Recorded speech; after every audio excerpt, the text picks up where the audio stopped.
Tell me, the great lockdown and its relationship with property. Yeah, look, it is interesting. If we have a look around the world, we're not seeing the catastrophic drop in pricing that we did expect initially, or some people did expect initially. A lot of it has to do with the fact that we do have a very stable banking system. Most countries are pretty good in terms of their ability to withstand the productivity crisis. We also have a lot of job loss amongst younger people. So the rental market has been hit pretty much everywhere. But pricing is certainly looking far more stable pretty much in every country as a result of this great lockdown. Yeah, particularly, look, if we look closer to home, Sydney and Melbourne, some of the housing markets in those two cities have actually increased in the past 12 months.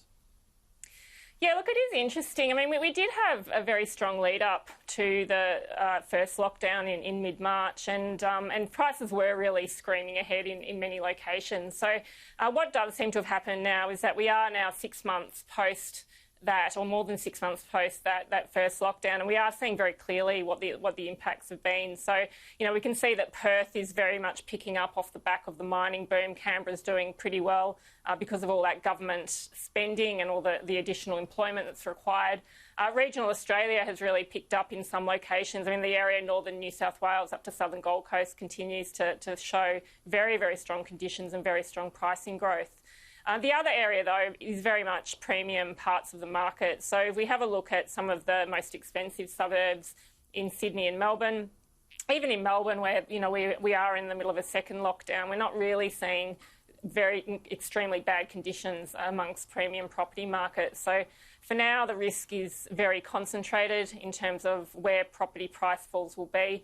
We did have a relaxation of lending restrictions during the week, which is likely to continue to lead to price growth. The banks are fundamentally supporting pricing at the moment. So it is an interesting recession. It's very unusual, and it's certainly leading to quite unusual things happening across housing markets, not just in Australia but overseas.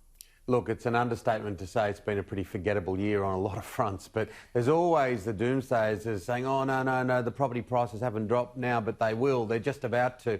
What do you say to those people?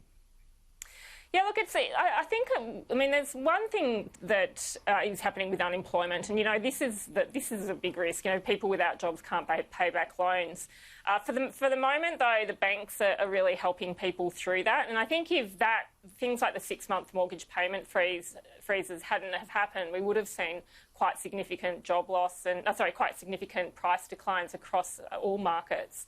At this stage, though, there are lots of reasons. The banks are lending. We've got very low interest rates. Interest rates are mortgage rates are under 2% in some cases. The job loss, as I mentioned before, is very much hitting younger people more than older people. And also household savings rates have really increased. If you have a look at what was happening prior to mid-March, people were saving around 6% of their household incomes. It's gone up to about 20%. So, there's a lot of money around still, and it's very, very different to what we saw in previous recessions, and it really is flowing through to property. Will we see an immediate reaction to what the Treasurer said yesterday about banks loosening their shoulders and giving a bit more money out to people trying to apply rather than going through streams and streams of paperwork and proof? Yeah, look, absolutely. If you have a look what happened during the Financial Services Royal Commission, we did see a drop in pricing in many markets, and it was driven by the fact that the banks really drew back in terms of their lending criteria and the way that they handled customers. We've come through that, and obviously a lot of people are unemployed at the moment, so that's a big problem. But anything that does increase the supply of money to people and increase the supply of credit will have an inflationary effect on a lot of asset classes, and we can see it in housing for sure. We can see it in commercial property as well.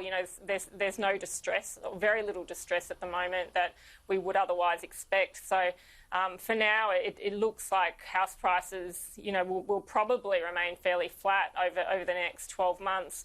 We'll see drops in some locations, particularly rental markets, areas that have high proportions of rental properties, particularly those aimed at foreign students, will be impacted. But established housing, big blocks, in great suburbs will probably or most likely continue to see pretty good conditions. Nerida, have a great weekend. You too.